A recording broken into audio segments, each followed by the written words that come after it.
Okay, let's get right to it, eh? Hey. All right, so we're here with Frank DiMarco, construction savant, right? I don't know.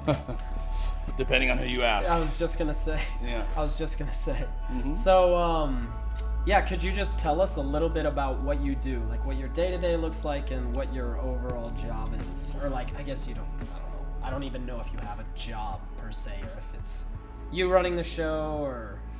Well, I own a little boutique design build company in Pacific Palisades. Okay. We design and build custom homes from the ground up, remodels, additions, just everything, anything to do with building. Usually single family homes. Okay.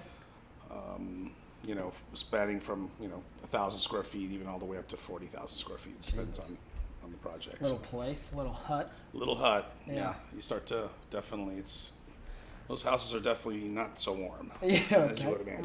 Right. Yeah. So how did you get started? Well, in 1986, I would date myself. I was in the Navy, and I actually went to the Naval Academy of Health and Sciences. And as I was going to school, this was kind of like my off-base job, is working in construction. I just fell in love with like the smell of fresh cut wood and just like creating these spaces and just building. I loved everything about it, and and so I basically dropped out of medical school because I really didn't have any kind of connection to that type of a job. It was more for me, it kind of desensitized me a little bit when it came to working with infirm people and people that were I don't know, like dying patients or whatever. Mm-hmm. So I kind of had to separate myself from that. So the building was kind of the complete opposite, creating and building and and so I just kind of took it on. I decided construction was going to be for me, and I started working for a builder, and I kind of saw that I think I could have done it better. So over the years, I kind of absorbed everything I could about every aspect of the building industry. And in 1990, I guess I went off on my own, and I started doing projects for myself. Started off with a lot of mistakes. Let me tell you, this is not something for someone to just jump into. Yeah. So for me, it was definitely a lot of falling on my face, and a lot of projects where I had to it cost me money to do these projects, Right. And those are the lessons I learned the most is the ones that cost me the most. So, but I learned, and over time you kind of weed out what works from what doesn't work for you. And for me,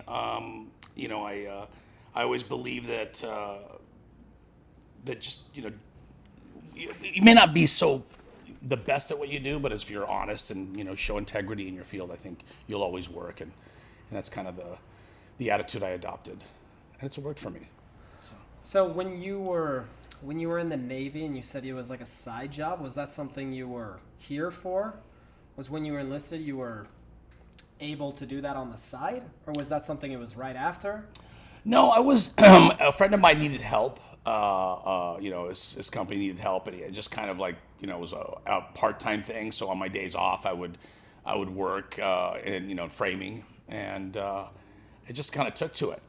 So it wasn't something I actually could legally do while I was in the Navy. I mean, I couldn't have a side job, but for extra money, just to keep myself busy instead of running around. I was 18 years old at the time, so.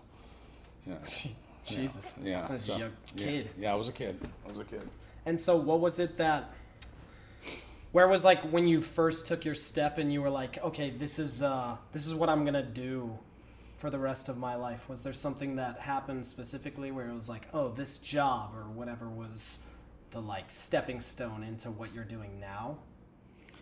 Well, yeah, as soon as I started to see the projects come alive and kind of take shape, and I see something that we've created literally from nothing, that kind of inspired me. And then I also, having, to deal with really amazing craftsmen and seeing how they work, I just got inspired by it. And then as soon as I started getting some traction in this business, I mean, it's slow to, as a young guy in the construction industry, it's very hard to get work. So you got to take what people don't take. So the jobs were very tiny, and you got to really kind of, I mean, and there weren't high dollar projects. You know what I mean? So for me, I've learned as I gotten older, the projects got bigger and better, and so I got more inspired as time moved on. So, Right. And when was it when you were finally in control of what was being made? Well, technically, I'm not really in control. Usually the architect brings the design to the table. We get the plans, and the design's already, decided on before I come along. Usually those plans are given to me by either the architect or the client, and that's how we do the, unless the client comes to us first and we get involved in the creative part of it in the beginning. So for example, they want a full, design build. We'll hook them up with an architect. We'll get involved in some initial kind of ideas and concepts, and usually start what's called idea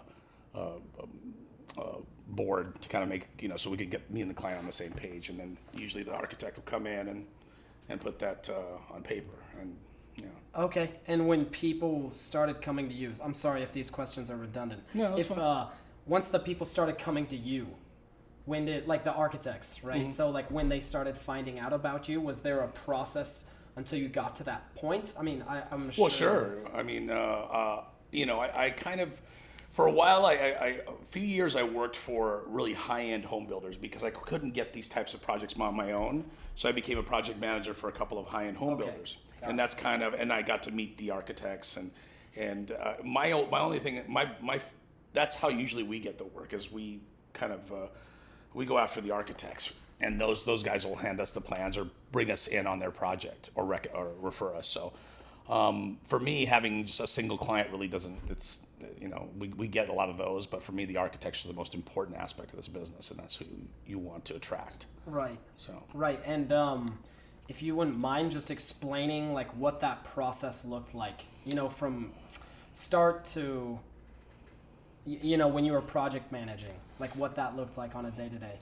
Well, in these types of companies, when we were doing these are the big monster homes. So you're managing maybe 75, 80 guys a day, different trades.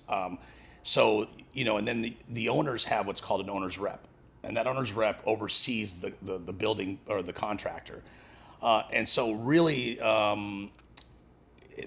they take notice of you and your attention to detail and in how you present yourself. Obviously, you got to really be 100% in your detail and your transparency in your work and foreseeing problems on site. So if once they take notice of that, then nobody wants to work with somebody who's going to be difficult. So once you get an architect, especially a really good architect, those guys stay busy a lot, and if they can bring you on, then that's kind of how that's how it kind of takes shape. You can become, befriend them. You start, working directly with them. You, I don't know. I mean, it's just developed relationships over the years. Right, and obviously, if you're doing good work. You've heard him say that? Yeah. Yeah. That was his famous closing.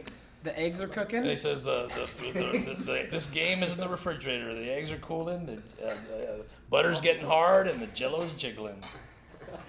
That's exactly how he would finish every game. Yeah, that's awesome. Well, it sounds like you know exactly what to do for the podcast. Well, we'll see. I'd have to put a little peppers on the bacon, and the bacon sizzling, and fries on the pavanis. AC's on. Cars running fine. Yeah. That's awesome. That's awesome, Frank. Right. Well, yeah, it was awesome having you, man. Thanks. It was awesome. I love everything about your energy and everything you said. So. And this is low energy tonight because we had a late night last night. So. Oh, I feel you. I'm dragging, so I apologize. All right. Well, next time I won't be dragging. Yeah. I'll make that my goal. But yeah, thank you so much, Frank. We'll have you on next time. Yeah. No problem. Okay. No problem. Sounds Anytime. good. Thank you. All right. Thank you. Let's go.